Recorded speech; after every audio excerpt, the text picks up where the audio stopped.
Hi everyone, Tony Durrant here. I've got a Bush DAC90A radio here, and I have taken it out of its case and I have turned on, and I convinced myself that everything was okay, hence I've got no lamp limiter in this now because it didn't go off bang. In fact, it started to work, and I thought potentially this is going to be a very boring video. All it's going to show you is a radio working. And then spectacularly, there was a big puff of smoke, quite a lot of smoke actually, and the ex-capacitor failed. I'll show you a photograph of what it was then. I'll show that to you now, and what I've done about it. And you can see I've just done some rewiring as well. There was one of the wires going to the dropper resistor there was a bit melted because it had got very, very hot. Fixed all that, put a new ex-capacitor in. Whereas they mounted the ex-capacitor on the top, I've managed to get mine in underneath. And you think, well, why didn't they do that in the first place? Well, of course, the ex-capacitor I'm putting in is much smaller than the one that they originally used, because in those days, capacitors were much larger than they are now. So it's quite a neat solution to put it underneath, so that's fine. So I switched on and I thought, okay, well, it sounds, it's working. So is that the only problem? But I'm going to turn it on now while I'm talking. You'll see what I mean. It was a bit weak, and I thought, well, maybe it's okay, maybe it's not. But then you turn the volume up and it sort of tends to go a bit distorted, and I thought, well, is it the speaker or what? But as you can see, the volts are coming up now. Now I'm looking at the volts on the anode of the output valve now, and it tells me that I should be getting 190. You can see it's 136 there, and you can hear something, and that is that's long wave. It's just about the only thing I can get out here in my workshop, but it's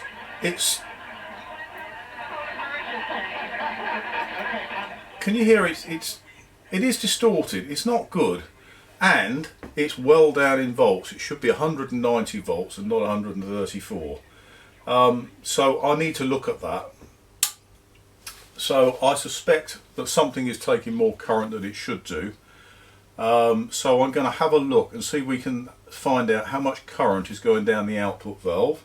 First of all, it might not be going, the excess current might not be going down the output valve. I mean, it might not be high current because it might be a sort of resistor gone high, but I've checked those and I don't think it's that. So I think there's some current high somewhere. So the way to do it is to look at the cathode volts, because it's telling me on here that the cathode volts should be 5 volts, and you've got 5 volts across 150 ohm resistor, and that defines the current which goes down the valve. So that's what I'm going to do. I'm going to turn it over now, and we'll have a look and see if we can see what is going on. So I've got a thing turned over and I'm on the cathode, and look, I've got 7 volts and I should have 5 volts. So that's getting on for something like about 20% more current than there should be down that valve.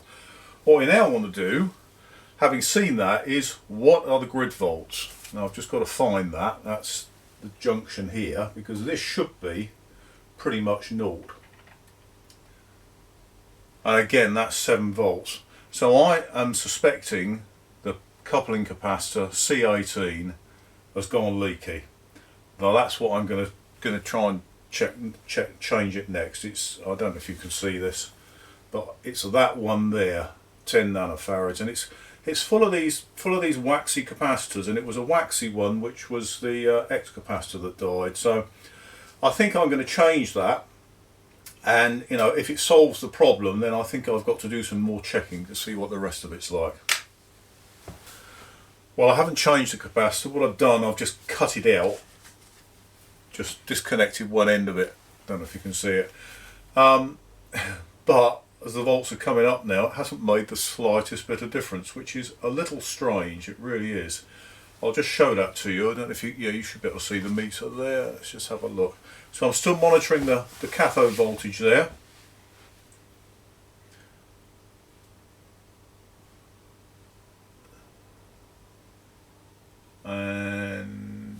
AC, which doesn't help. Put that on DC. Look, it's still up at nearly 7 volts, which is really odd. And then if I look at the grid, again, that's about 7 volts. That should be 0 volts. So let me turn off. I'm just going to check to make sure I haven't got a grid cathode short or something like that. Just check that.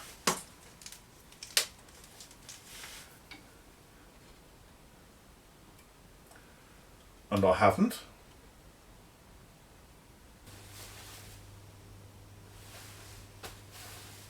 Okay, I've got it sorted, guys. Let me just show you what it's doing now, and then I'll explain in a much more detail what I've actually done. If you look at the cathode volts now, I've got 4.4, 4.5, something like that, still going up a little bit. Remember, it should be 5. If I look at the grid volts, I've got a few millivolts, 8 millivolts, as good as 0, that's what it should be. And if I look at the anode, what pin's the anode? Wait a minute, one minute, that would be that one, I think. No, not that one.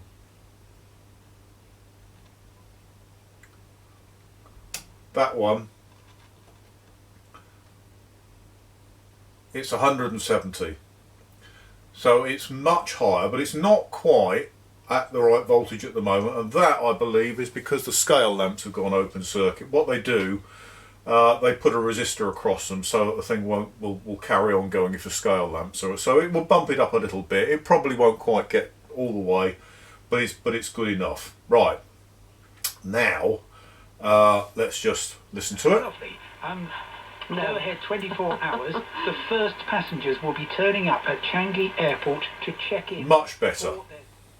Right, so now I'm going to try and explain to you what I've actually done, because it's a little bit deep, but we'll get there.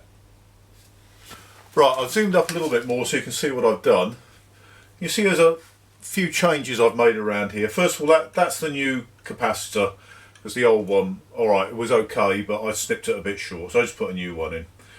But I've disconnected pin 4 of the valve. Now, it turns out that what they had done was use pin 4, because they reckon it doesn't go anywhere inside the valve, they use that as an anchor point, and they'd use that as the junction between R13 and R12. And when I said I'm on the grid, I was actually on pin 4, and the reasoning was because no current goes down R13, so therefore it's the same voltage as the grid. But there was a problem, you see, because if you look at the valve data, pin 4 is labelled IC. Now IC means internal connection, and it's not the same as no connection. And what it is, it's a pin which you should never ever connect anything to, because it can change from manufacturer to manufacturer. You know, it can be for mechanical stability, but the point is you don't know what's connected to that. But Bush decided that there was nothing connected to it, so they used it as an anchor point, which frankly is a bit naughty. Now, it also turns out that the UL41 has got a bit of a special problem, so I read, in as much that as the valve ages, you do get some cross-contamination between the pins. And when I took that valve out and I measured between pins 4 and 5, the next one, I measured about 900k. I picked up another valve which I've got, and that measured 3 megs. So I think it depends how much the valve's been used. I put the valve on my valve tester, and it tested absolutely perfectly. But of course a valve tester doesn't test for those pins which you wouldn't connect to. So there is the problem. What Bush decided was they were going to use pin 4 as an anchor point, and they shouldn't have done that. There's no doubt about it. It was very, very naughty. So that's what this rewiring is done. So I've taken off pin 4, and there's no need to use it. It's dead easy to do it another way. I put new resistors in, and everything is absolutely fine. Now, yeah, that's it. So it's just a question of putting it back together now, I believe. Well, I've got the scale lamps in now. eBay have delivered, and I thought I'd just show you these voltages again. It has come up slightly. So the anode voltage now, there we are, it's working, is 176, and it should be 190. And the cathode voltage is 4.83, and it should be 5. Well, that's alright. Now what they do say is that in here it's measured with an AVO 7 and it's measured with 230 volt mains. Now with 230 volt mains, what they'd have done is move the dropper resistor on 1 notch. Mine is set for 250 volts and my main's about 240, little bit above that. So that explains it. So there's absolutely no problem. Very happy with that. I'm going to put it back together. Well, there we are, folks. All back together. The government could support. I asked the Tory MP leading that rebellion. Sounds noisy, but it's just a signal issue. Voting. It's working fine. I'm very pleased with that. So I've managed to get 4 radios going out of 4. That's a result. Very pleased with that.